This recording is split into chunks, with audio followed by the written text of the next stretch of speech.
A mother is standing at her upstairs window just after midnight on Halloween, doing one of the most ordinary things in the world, waiting for her son to come home. Then she sees him step out of the dark. He is not alone. There is a man behind him. A second later, her 18-year-old son takes out a knife and drives it into the stranger's chest. Not in an alley, not in secret, right there in front of the house, in front of his parents. And that is the first reason Gillian McAllister's Wrong Place, Wrong Time works so well. It begins with the end. The crime has already happened. The family is already broken. The future is already ruined. And then the book asks a question that feels almost cruel. What if you got one chance to go back and find out why? Jen Brotherhood has no explanation for what she has just seen. Todd is not presented as violent, feral, or secretly monstrous. He is funny, normal, late for curfew, the kind of son whose worst crime should have been making his parents worry. The victim is a complete stranger named Joseph Jones. Todd is arrested, Jen goes to sleep in shock, and when she wakes up, the murder has not happened yet. It is yesterday. The police have not come. Todd is alive, free, and still heading toward the night that will destroy him. That is when the novel reveals its real trap. This is not a loop where Jen keeps reliving the same day until she gets it right. Every time she sleeps, she wakes up further back. Yesterday, then the day before, then weeks earlier, then years. To save her son's future, she has to dismantle his past. At first, Jen thinks like a lawyer and like a mother. Remove the knife. Watch Todd. Track his girlfriend. Control the variables. But Wrong Place, Wrong Time keeps punishing that instinct, because each time she thinks she has found the answer, the book rips it away and sends her deeper. She meets Andy Vitesse, a physicist who tells her to pay attention to the days she lands on, because her subconscious is choosing moments that matter. And suddenly the book stops feeling like science fiction and starts feeling like forensic psychology. Jen is not being gifted a miracle. She is being walked through a buried case file assembled by her own mind. The butterfly effect is no longer a theory. It is a ticking clock moving in reverse. That is where the novel gets really uncomfortable, because the clues are not glamorous thriller clues. They are domestic clues. A hidden police badge, a burner phone, a missing baby poster from 20 years ago, a strange conversation between father and son in the garden, a pool hall meeting, a girlfriend whose connections make less and less sense the more Jen looks at them. The man Todd kills, Joseph Jones, starts to feel less like a stranger and more like a ghost pressing his way back into the family.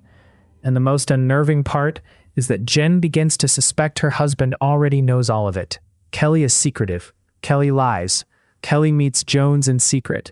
Kelly seems terrified of what Todd has become, but even more terrified of what Todd knows. This is where the story stops being "Why did my son kill a man?" and becomes what has been living inside this house for years. Then McAllister detonates the real twist. Kelly is not Kelly. He is Ryan Hiles, a former undercover officer who infiltrated Joseph Jones's crime ring decades earlier under the alias Kelly Brotherhood, borrowing the name from his dead brother. That ring was not small-time chaos. It stole luxury cars, moved drugs, and hid behind respectable fronts. Ryan got inside. Ryan testified.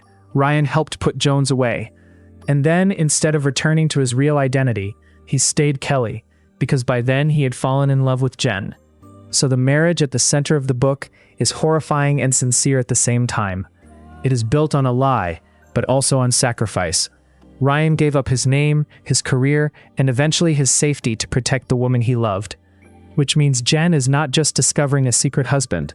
She is discovering that her whole marriage has been a witness protection program disguised as ordinary life. And then the knife twist becomes even worse, because Kelly's secret is not the only contamination in the family. Jen's father, Kenneth, the man she trusted, was feeding the gang information about properties where cars could be taken. That means Ryan was not only investigating Jones, he was investigating Jen's family. The murder outside the house is not random violence splashing onto an innocent household.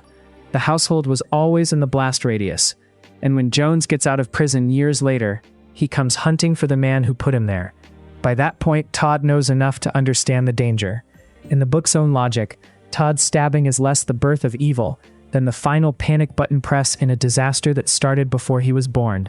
He is not becoming a killer out of nowhere. He is inheriting a war. So how far back do you have to go to stop a murder before it begins? In this novel, all the way back to a stolen car with a baby in the back seat. The baby is Eve Green. Her abduction becomes the key domino. It helps bring the police case crashing down on Jones. It sends him to prison. Prison creates the future vendetta. The vendetta creates the confrontation outside Jen's house. The original sin is not the stabbing. It is the kidnapping. When Jen finally reaches that night in the past, she does not stop Todd. She stops the car theft and saves baby Eve before she is ever taken. That single intervention rewrites the whole chain. Jones never goes to prison for that case in the same way, never returns to settle the score, and the necessity of Todd's violence disappears. This is the brutal genius of the novel. The crime was only ever the symptom. The disease was history. Then comes the kind of ending that makes thriller readers either love a book or start an argument about it immediately. Jen wakes back in the present, but it is no longer the same present. Her husband is Ryan Hiles now, openly Ryan, still a police officer. Todd comes home from his date and has not killed anyone. And the girl Jen remembers as Cleo is now Eve Green, the same child whose kidnapping she prevented in the past. People still find each other, but under different names, in different shapes, through different paths. And Jen begins to forget the timeline she traveled through, which is perfect and cruel, because the novel is fundamentally about how much of our lives we fail to recognize while we are living them. The line between fate and choice does not blur here, it tightens. Every unnoticed decision becomes a loaded weapon. Even the epilogue hints that Jen's repaired timeline may have simply moved the cost elsewhere, suggesting history is never cleanly erased, only redirected. That is why Wrong Place, Wrong Time hits harder than a standard time travel thriller. It is not really asking whether you can go back. It is asking whether, if you were forced to look at your life in reverse, you would like what you found there. A hidden husband, a compromised father, a son pushed into violence by sins he did not commit, but still had to pay for. McAllister turns hindsight into horror, then into tenderness, then back into horror again. And that is why the final feeling is not triumph. It is unease. Because the book's real message is that catastrophe rarely arrives in one dramatic moment.